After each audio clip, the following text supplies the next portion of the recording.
Assalamualaikum warahmatullahi wabarakatuh. Assalatu wassalamu ala asrofil anbiya'i wal mursalin Sayyidina wa maulana Muhammadin amma ba'du. Yang saya hormati Ibu Maftuha selaku dosen pengampu mata kuliah kurikulum dan pembelajaran serta teman-temanku yang saya banggakan. Saya di sini Muhammad Sabah Syafiuddin. Di sini saya akan menjelaskan tentang inovasi kurikulum, inovasi pengembangan kurikulum. Yang pertama adalah pembelajaran jarak jauh. Makna dari pembelajaran jarak jauh adalah pembelajaran yang dilakukan tidak tatap muka atau tidak secara langsung, yaitu bisa dengan online, yaitu dengan cara online, yaitu bisa juga disebut dengan daring. Yaitu pembelajaran jarak jauh itu juga bisa dilakukan melalui cara digital. Contohnya itu adalah Zoom dengan cara Jimit atau tugas-tugas yang diberikan itu dari WA, dikirim melalui WA begitu. Yang selanjutnya adalah MBS. Dalam hal ini MBS itu dirancang untuk memenuhi kebutuhan atas dasar pengembangan pendidikan yang berorientasi pada kebutuhan sekolah dan kebutuhan daerah masing-masing. Jadi kurikulum itu dirancang itu untuk memenuhi semua kebutuhan yang diperlukan di dalam daerah yang dijadikan tempat untuk bersekolah atau tempat untuk pendidikan tersebut. Jadi begitu.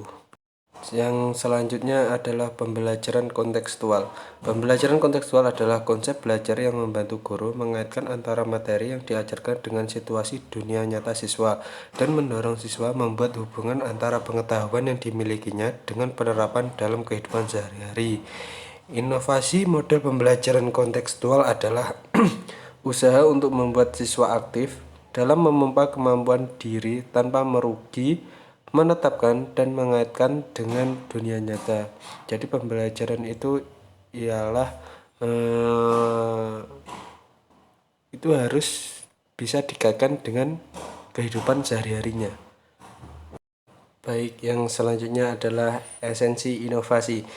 Dalam kaitannya dengan esensi inovasi, paling tidak ada 3 hal yang berkaitan erat, yaitu teknologi, informasi, dan pertimbangan ketidakpastian dan renovasi. Makna inovasi identik dengan teknologi. Teknologi adalah suatu desain aksi kegiatan yang ditempuh guna mengurangi ketidakpastian dalam hubungan sebab akibat dari hasil yang ingin dicapai. Yang selanjutnya adalah saluran komunikasi. Komunikasi adalah suatu yang berkaitan dengan siapa yang mengatakan akan mengemukakan apa, dengan saluran komunikasi apa, kepada siapa, dan dengan dampak apa, atau hasil yang dicapai.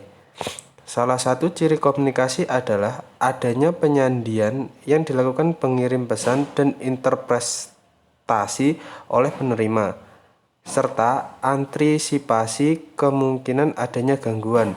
Dalam proses komunikasi yang berlangsung, saluran komunikasi dapat diklasifikasikan ke dalam 2 hal, yaitu komunikasi homofil dan komunikasi heterofil. Komunikasi homofil adalah proses komunikasi yang dilakukan oleh 2 individu atau kelompok yang kategorinya memiliki kesamaan atau sama lain. Dan komunikasi heterofil adalah proses komunikasi yang dilakukan 2 orang atau lebih, di mana pengirim pesan dan penerima pesan memiliki latar belakang yang berbeda, baik dilihat dari sosial budaya, pendidikan, agama, atau karakteristik sosial lainnya. Yang ketiga adalah faktor waktu. Proses keputusan pada hakikatnya adalah suatu proses yang dilalui individu atau kelompok, mulai dari pertama kali adanya inovasi, kemudian dilanjutkan dengan keputusan sikap terhadap inovasi, penetapan keputusan untuk menerima atau menolak, implementasi inovasi, dan konfirmasi atas keputusan model yang dipilihnya. Tahapan dari proses pemutusan inovasi yaitu adalah yang pertama adalah tahap pengetahuan, yang kedua adalah tahap bujukan, yang ketiga adalah tahap pengambilan keputusan, 4 tahap implementasi. Yang kelima, tahap konfirmasi. Sistem sosial. Sistem sosial merupakan berbagai unit yang saling berhubungan satu sama lain dalam tatanan masyarakat dalam mencapai tujuan yang diharapkan. Di dalam sistem sosial terdapat beberapa hal. Yang pertama adalah struktur sosial. Struktur sosial pada dasarnya merupakan penyusunan yang terpola dari berbagai unit dalam suatu sistem. Yang kedua adalah norma sosial dan difusi. Norma merupakan hal yang penting dalam proses difusi inovasi. Norma bisa dicirikan budaya lokal, bernafas keagamaan, ataupun ciri khusus ya suatu masyarakat tertentu yang memberi warna tersendiri terhadap sosial budaya masyarakat yang bersangkutan.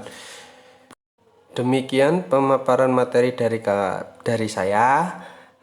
Bila ada kurang lebihnya saya mohon maaf. Wassalamualaikum warahmatullahi wabarakatuh.